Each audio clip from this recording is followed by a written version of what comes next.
Assalamualaikum warahmatullahi wabarakatuh. Perkenalkan, saya Bida Rizky. Di sini saya akan menjelaskan metode kalender. Sebelumnya, apakah Ibu bersedia? Ibu sebelumnya, apakah pernah mendengar tentang metode kalender? Apa belum? Belum. Kalau belum, saya jelaskan ya Bu. Oh maaf, sebelumnya Ibu, dengan Ibu siapa? Ya, di sini saya akan jelaskan ya Bu. Metode kalender atau pantang berkala adalah cara atau metode kontrasepsi sederhana yang dilakukan oleh pasangan suami istri dengan melakukan senggama atau hubungan seksual pada masa subur atau ovulasi. Untuk manfaat metode kalender itu tersendiri, yang pertama sebagai alat pengendalian kelahiran atau mencegah kehamilan. Yang kedua itu manfaat konsepsi ya Bu. Manfaat konsepsi dapat digunakan oleh para pasangan untuk mengharapkan bayi dengan melakukan hubungan seksual atau masa subur atau ovulasi untuk meninggalkan kesempatan bisa hamil. Untuk keuntungan metode kalender tersendiri yaitu yang pertama, metode kalender atau pantang berkala lebih sederhana. Yang kedua dapat digunakan oleh setiap wanita yang sehat. Yang ketiga tidak membutuhkan alat atau memeriksa khusus dalam penerapannya. Yang keempat tidak mengganggu pada saat berhubungan seksual. Yang kelima, kontrasepsi dengan menggunakan metode kalender dapat menghindari resiko kesehatan yang berhubungan dengan kontrasepsi. Yang keenam, tidak memerlukan biaya. Yang ketujuh, tidak memerlukan tempat pelayanan kontrasepsi. Untuk keterbatasan metode kalender itu tersendiri, yang pertama memerlukan kerjasama yang baik antara suami istri. Yang kedua harus ada motivasi dan disiplin pasangan dalam menjalankannya. Yang ketiga, pasangan suami istri tidak dapat melakukan hubungan seksual setiap hari. Yang ketiga, pasangan suami istri harus tahu masa subur dan tidak suburnya. Yang kelima, harus mengamati siklus menstruasi minimal 6 kali siklus. Yang keenam, siklus menstruasi yang tidak teratur menjadi penghambat. Yang ketujuh, lebih efektif bila dikombinasikan dengan metode kontrasepsi lainnya. Lalu juga untuk efektivitas metode kalender itu tersendiri yaitu metode kalender akan lebih efektif bila dilakukan dengan baik dan benar. Metode ini juga akan lebih efektif bila digunakan bersamaan dengan metode kontrasepsi lainnya. Angka kegagalan penggunaan metode kalender adalah 4% 100 wanita per tahun. Faktor yang dapat menyebabkan metode kalender menjadi tidak efektif adalah yang pertama itu penentuan masa tidak subur didasarkan pada kemampuan hidupnya sel sperma dalam kehidupan reproduksi. Sperma mampu bertahan selama 3 hari ya, bertahan selama 3 hari sperma. Yang kedua, anggapan bahwa perdarahan yang datang bersamaan dengan ovulasi diinterpretasikan sebagai menstruasi. Hal ini menyebabkan penghitungan masa tidak subur sebelum dan sesudah ovulasi menjadi tidak tepat. Yang ketiga, penentuan masa tidak subur tidak didasarkan pada siklus menstruasi sendiri. Yang keempat, kurangnya pahaman tentang hubungan masa subur atau ovulasi dengan perubahan jenis meksus atau lendir serviks yang menyertainya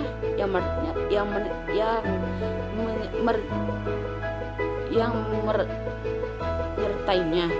Yang kelima, anggapan bahwa hari pertama menstruasi dihitung dari berakhirnya perdarahan menstruasi. Hal ini menyebabkan penentuan masa masa tidak subur menjadi tidak tepat. Untuk cara penghitungan masa subur itu sendiri, yang pertama, bila haid teratur 28 hari ya Bu. Hari pertama dalam siklus haid dihitung sebagai hari ke-1. Masa subur adalah hari ke-12, hari ke-16 dalam siklus haid. Bila haid tidak teratur, jumlah yang terpendek dalam 6 kali siklus haid dikurangi 18. Hitungan ini menentukan hari pertama masa subur. Jumlah hari perpanjang selama 6 siklus haid dikurangi 11 hingga ini menentukan hari terakhir masa subur. Masa subur rumusnya yaitu hari pertama masa subur sama dengan hari pendek dikurangi 18. Hari terakhir masa subur sama dengan jumlah hari panjang kurangi 11. Apakah Ibu sudah mengerti? Kalau semisal ada yang belum dimengerti, bisa ditanyakan saja Bu. Jangan ditanyakan aja ya Bu. Kalau sudah mengerti, saya cukupkan sekian. Mohon maaf bila ada kekurangan ya Bu ya. Ibu silakan masuk terlebih dahulu. Silakan duduk Bu. Perkenalkan, saya Budi Rizky. Di sini saya yang berjaga pagi siang hari ini ya Bu. Dengan Ibu siapa? Ibu keluarnya apa sekarang? Oh iya Bu, di sini saya akan menjelaskan tentang metode aminorealaktasi. Apakah Ibu bersedia? Ya, bersedia. Ibu sebelumnya sudah pernah mendengar tentang metode aminorealaktasi apa belum? Belum. Kalau belum, saya akan jelaskan ya Bu. Metode amorelaktasi adalah metode kontrasepsi sementara yang mengendalikan pemberian air susu ibu secara eksklusif, artinya hanya diberikan ASI saja tapi tanpa tambahan makanan dan minuman lainnya.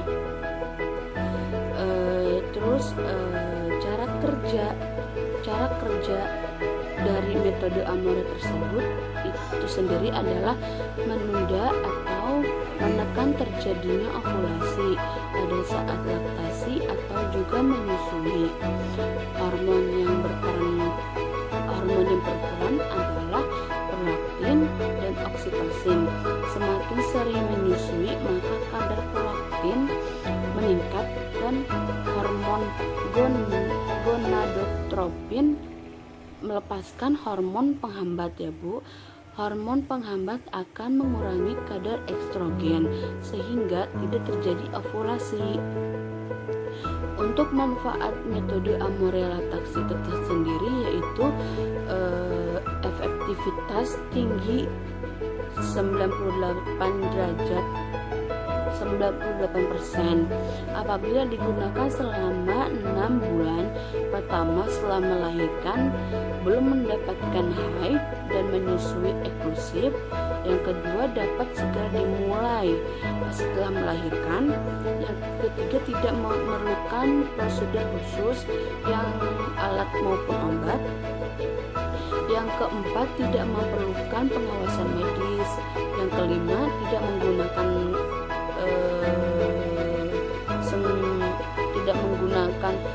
senggama. Yang keenam mudah digunakan. Yang ketujuh, tidak perlu biaya. Yang kedelapan itu tidak menimbulkan efek samping dari sistemik. Yang kesembilan, tidak bertanggung dengan budaya maupun agama.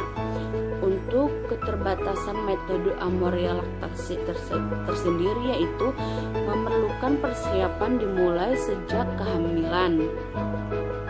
Yang kedua, metode ini hanya efektif digunakan selama 6 bulan setelah melahirkan, belum mendapatkan haid, menyusui secara eksklusif. Yang ketiga, tidak melindungi diri penyakit menural seksual termasuk hepatitis B, AIDS atau HIV. Yang keempat, tidak menjadi pilihan bagi wanita yang tidak menyusui. Yang kelima, kesulitan dalam mempertahankan pola menyusui secara eksklusif. Untuk indikasi dari MAL itu tersendiri, yang pertama, wanita yang menyusui secara eksklusif. Yang kedua, ibu pasca melahir dan bayi berumur kurang dari 6 bulan. Yang ketiga, wanita yang belum mendapatkan haid pasca melahirkan. Yang keempat, frekuensi menyusui sering dan tanpa jadwal. Yang kelima, pemberian ASI tanpa botol atau DOT. Yang keenam, tidak mengonsumsi suplemen. Yang ketujuh, pemberian ASI tetap dilakukan baik ketika ibu dan atau bayi sedang sakit. Untuk kontraindiksi MAL itu tersendiri, yang pertama, wanita pasca melahirkan yang sudah mendapatkan haid. Yang kedua, wanita yang tidak menyusui secara eksklusif. Yang ketiga, wanita yang bekerja dan terpisah dari bayinya selama 6 jam. Yang keempat, wanita yang harus menggunakan metode kontrasepsi tambahan. Yang keempat, wanita yang harus menggunakan obat yang mengubah suasana hati. Yang keenam, wanita yang menggunakan obat-obatan sejenis ergotamine, lithium atau antikoagulan ya Bu. Yang ketujuh, bayi sudah berumur lebih dari 6 bulan. Yang terakhir, bayi juga mempunyai gangguan metabolisme. Ibu sudah jelas dari awal sampai tengah ini. Kalau sudah paham, saya lanjutkan lagi ya Bu. Untuk ibu menganjurkan ibu sebelum menggunakan MAL. Yang pertama itu, bayi menyusui harus sering mungkin. Terus waktu pengosongan darah tidak lebih dari 4 jam. Lalu bayi menyusui sampai sepuasnya. Yang keempat, juga ASI juga diberikan pada malam hari untuk mempertahankan kecukupan ASI. Yang kelima, ASI dapat disimpan dalam lemari es. Yang keenam, ASI dapat waktu pemberian makanan dapat sebagai pendamping ASI. Yang ketujuh, metode MAL tidak akan efektif apabila ibu memberikan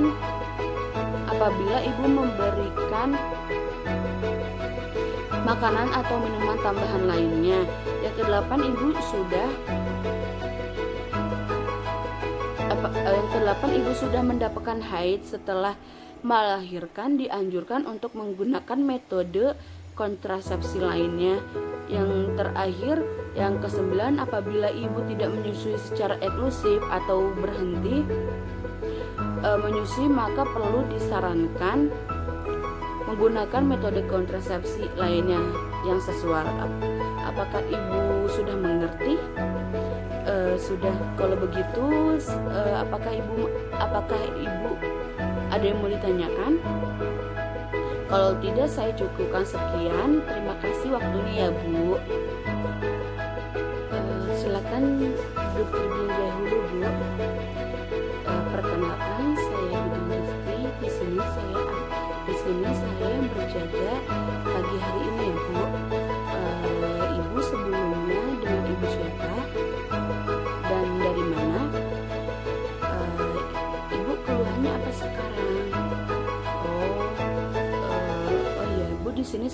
menjelaskan tentang metode coitus interruptus. Coitus interruptus ya Bu. Apakah Ibu bersedia? Ibu sebelumnya apakah pernah mendengar tentang coitus interruptus? Belum. Di sini saya akan jelaskan ya Bu. Coitus interruptus atau senggama terputus adalah metode keluarga berencana tradisional atau alamiah, di mana pria mengeluarkan alat kelaminnya atau penis dari vagina sebelum mencapai ejakulasi. Untuk efektivitas metode coitus interruptus adalah efektif apabila dilakukan dengan benar, dan konsisten.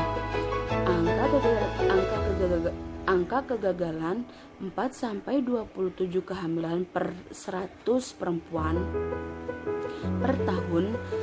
Pasangan yang mempunyai pengendalian diri yang besar, pengalaman dan percayaan dapat menggunakan metode ini menjadi lebih efektif. Untuk cara kerja coitus interruptus, yaitu alat kelamin dikeluarkan sebelum ejakulasi sehingga sperma tidak masuk ke dalam vagina, maka tidak ada pertemuan antara sperma dan ovum, dan kehamilan dapat dicegah. Ejakulasi di luar vagina untuk menghindari kemungkinan air mani menancap rahim. Untuk manfaat coitus interruptus itu tersendiri, yang pertama yaitu alamiah, yang kedua efektif bila dilakukan dengan benar, yang ketiga tidak menggunakan produksi ASI, yang keempat tidak ada efek samping, yang kelima tidak membutuhkan biaya, yang keenam itu tidak memerlukan persiapan khusus, yang ketujuh dapat dikombinasikan dengan metode kontrasepsi lainnya, yang kedelapan dapat digunakan setiap waktu. Untuk manfaat non kontrasepsi yaitu adanya peran serta suami dalam keluarga yang berencana dan kesehatan reproduksi. Yang kedua, menanamkan sifat saling pengertian. Yang ketiga, tanggung jawab bersama dalam ber-KB. Untuk keterbatasan coitus interruptus tersendiri, yaitu yang pertama sangat tergantung dari pihak pria dan mengontrol ejakulasi dan tumpah sperma selama senggama. Yang kedua, memutuskan kenikmatan dalam berhubungan seksual. Yang ketiga, sulit mengontrol tumpah sperma selama penetrasi sesaat dan setelah interruptus coitus. Yang keempat, tidak melindungi dari penyakit menular seksual. Yang kelima, kurang efektivitas untuk mencegah kehamilan. Untuk cara coitus interruptus itu tersendiri, yang pertama itu sebelum melakukan hubungan seksual, pasangan harus saling membangun kerjasamanya dengan pengertian terlebih dahulu. Keduanya harus mendiskusikan dan sepakat untuk menggunakan metode senggama terputus. Yang kedua, sebelum melakukan hubungan seksual, suami harus mengosongkan kandung kemih dan membersihkan ujung penis untuk menghilangkan sperma dari ejakulasi sebelumnya. Yang ketiga, apabila merasa ada akan ejakulasi, suami segera mengeluarkan penisnya dari vagina pasangan dan mengeluarkan sperma di luar vagina. Yang keempat, pastikan tidak ada tumpahan sperma dalam vagina selama senggama. Yang kelima, pastikan suami tidak terlambat melaksanakannya. Yang keenam, senggama dianjurkan tidak dilakukan pada masa subur. Ibu, apakah ibu sudah mengerti yang saya jelaskan tadi? Sudah. Kalau sudah, apakah ibu ada yang mau ditanyakan? Kalau tidak, saya cukupkan sekian ya Bu.